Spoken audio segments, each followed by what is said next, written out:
Singapore, మలేషియాలో ఎటువంటి పర్యాటక ప్రదేశాలు చూడాలి? వెళ్ళిన తర్వాత చాలామంది ఇక్కడ భావిస్తూ ఉంటారు. ఎన్నో రకాల డిజిటల్ ప్లాట్‌ఫార్మ్ వచ్చిన తర్వాత సింగపూర్‌ని ఈ బడ్జెట్‌లో చూపిస్తా, మలేషియాలో ఈ బడ్జెట్స్ చూపిస్తా. అక్కడికెళ్ళిన తర్వాత సాధారణ హోటల్స్, అట్రాక్షన్స్, ఎంట్రీ టికెట్స్ మాకు సంబంధం లేదు. యూనివర్సల్ స్టూడియో మీరు ఎంట్రీ టికెట్ తీసుకోవాలి. వింగ్స్ ఆఫ్ ఫైర్ మీరు ఎంట్రీ టికెట్ తీసుకోవాలి. మేడమ్ టూసాడ్స్ మీరు ఎంట్రీ టికెట్స్ తీసుకోవాలి. సెంటోసా మీరు ఎంట్రీ టికెట్ ఇలా ప్రతి దాంట్లో కూడా అదనంగా డబ్బులు వసూలు చేసేటువంటి పరిస్థితి. అలాంటి పరిస్థితి లేకుండా రూ. 1,06,000కి 6 రోజుల ప్యాకేజీని అన్నీ కూడా సింగపూర్ అండ్ ఇంక్లూడ్ మలేషియా. చేస్తూ సింగపూర్ అండ్ మలేషియా 2 కూడా కలుపుతూ ఒక చక్కటి ప్యాకేజీని మనం పర్యాటకులకు అందిస్తూ ఉన్నాం.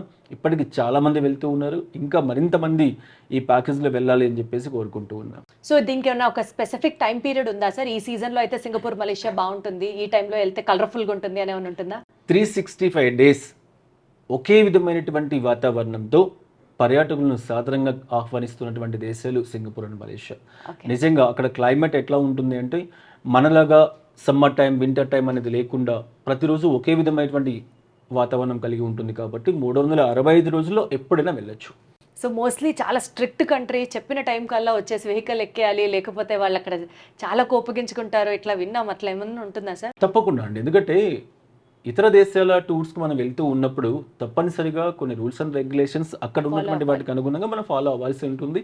పైగా అలా అవ్వడం వల్ల మనకే బెనిఫిట్ అవుతుంది. మరిన్ని ప్రదేశాలు చూడడానికి అవకాశం ఏర్పడుతూ ఉంటుంది కాబట్టి వీటన్నిటిని కూడా కోఆర్డినేట్ చేయడానికే మనం ఇక్కడ నుంచే That's the RV best tours thing. And travels That's నుంచి the ఒక best. గైడ్‌ని కూడా పంపించడం జరుగుతూ ఉంటుంది.